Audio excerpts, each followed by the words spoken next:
There is a great number of Christians who realize how little evidence they can draw up to try and prove Jesus is God. So instead, they will often try a philosophical approach by using the objective moral argument to prove Christianity.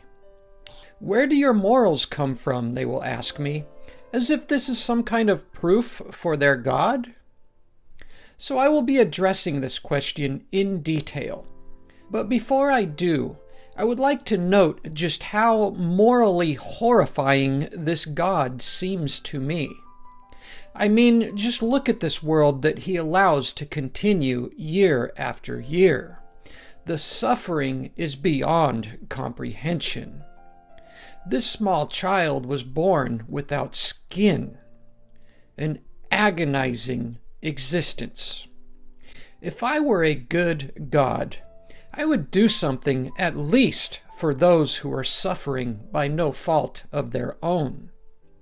Why is he waiting so long to clean things up or help?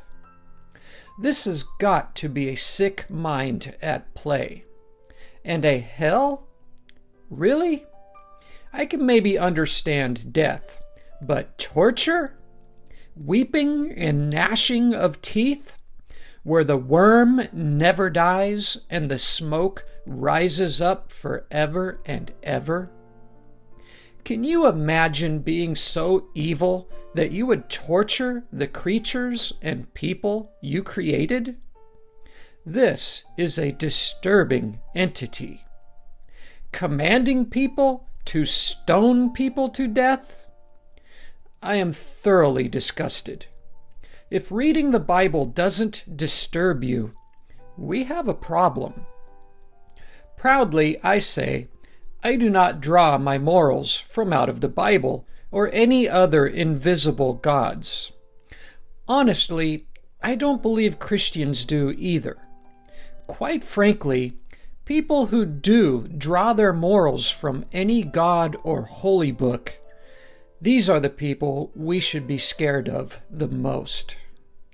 Now, back to the objective moral argument. The claim is that morals are objective. Therefore, they had to have been made by a god. Therefore, proving Christianity? Huh? This is not an argument that proves Christianity at all. This is just an argument to try and prove a God exists. It is generic. For example, Muslims use this very same argument. If you are trying to prove any particular religion is true, such as Christianity, this argument is useless. For me personally, I have no problems with there being a God. I just have never met or seen one. This argument is now effectively shut down. Case closed. I know, I can't just end there. Christians like to believe they have a moral high ground because they receive an objective moral standard directly from Jesus. However, there is a big problem with trying to prove this objective moral standard even exists, let alone what it is or that it is even accessible by anyone. I call these attempts a fool's game because they are often asking non-believers to prove or disprove an objective moral standard. All the while, they themselves cannot even prove or define it. This argument is the very same as asking somebody to prove or disprove if the universe goes on for an infinity or not. We have no access to such answers. It is an unworkable argument. So, all you really have to do is turn the same question back onto them. If they are going to claim they receive an objective moral standard from Jesus or his books, you can now point out a very big problem. Even if a Christian were to have a direct connection to Jesus, they still cannot prove what his objective moral standard is. It's an impossibility. Their argument essentially leads us into a world of Alice in Wonderland. For example, what if the Christian God is actually the little brother of a much bigger God? What if Christians worship a jealous and mean smaller God who created this world, but wants you to think he is the one and only powerful creator, loving and wonderful? But the older brother created and controls 10 universes. Or maybe they both have an even greater father who lays down the true objective moral standard. Can you prove this is not true? Of course not. We have no access to a bigger picture, possible realities, or anything outside of our universe, let alone our solar system. Furthermore, you cannot even claim you get objective moral standards from any God unless you are that God. You do not have access to breach the firewall of anybody's mind, let alone a God's. Therefore, you cannot derive an absolute or an objective moral standard from any entity outside of yourself. What if this God is lying and everything you believe is false? A Christian might not like hearing such questions, but they certainly have no possible way to prove one way or the other. They have a faith, and that's it. Faith is not an objective truth. The objective moral standard argument is silly and nonsensical to arouse, because nobody has access to possible realities outside of their own mind or point in space. I once had a Christian who was so confident with his faith in a moral standard that he told me, if I cannot prove my objective morality, I should not even engage in conversation with him, because I have no moral foundation for saying anything. I just shouldn't speak, because my words are not grounded in any absolute meaning. I responded by saying, why point out the log in my eye when you have the same log in yours? He was essentially asking me, why am I standing in the fire while he is in the fire with me? Whether or not an objective moral standard exists somewhere out there, nobody has access to understand or define it. So what does this mean at the end of the day? It means we all get our morals in the exact same way.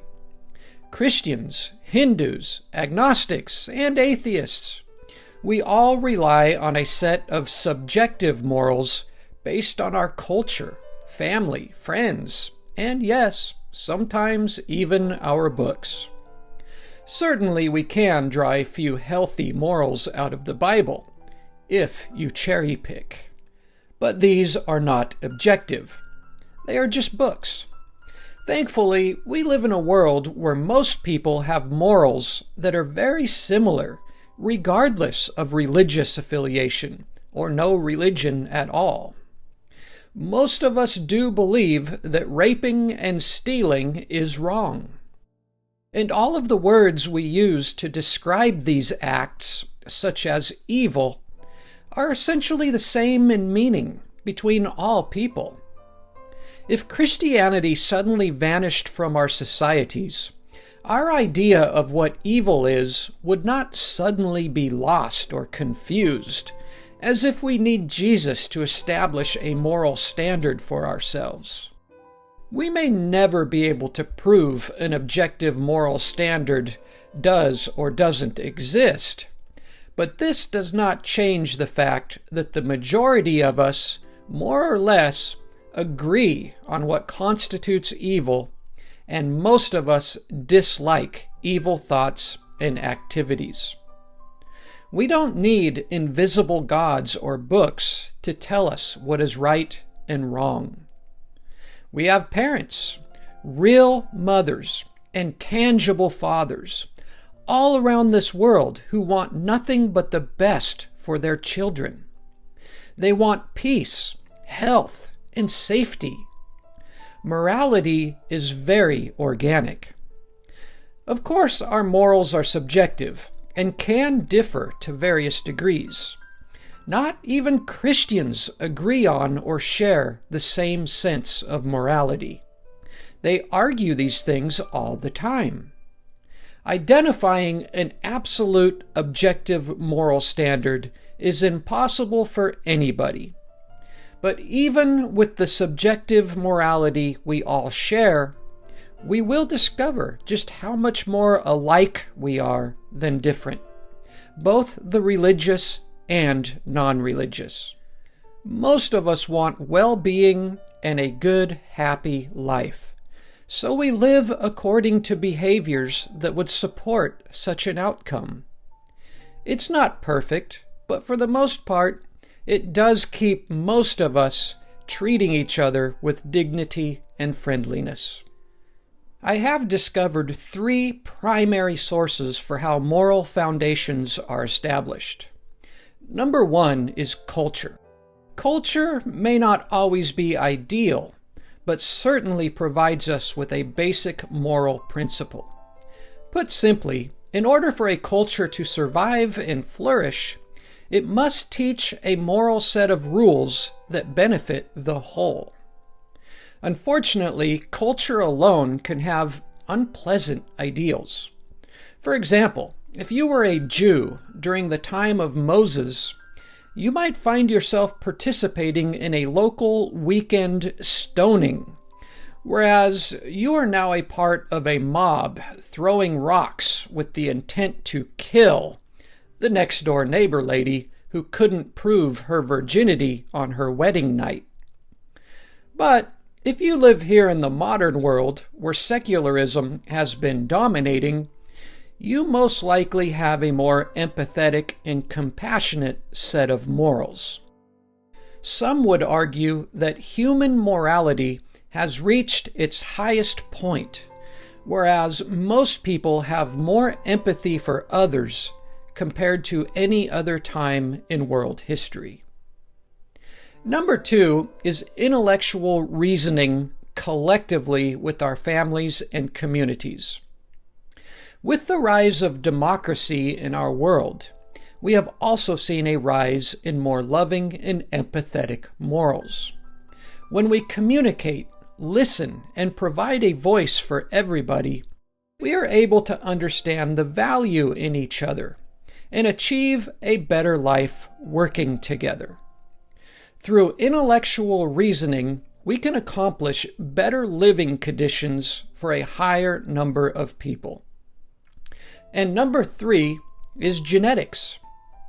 We all possess, deep within our genetical makeup, a natural empathy and compassion, because eliminating suffering and providing well-being for others is key to our own survival. These genetical traits are built right into your neurology and help propagate and maintain the health of our species. It is very difficult to go against a genetic trait. If you insist that there is a completely different source for your morality by claiming you know an invisible God who provides you with an objective moral standard, what you actually have is nothing more than faith in a foolish, ungrounded claim.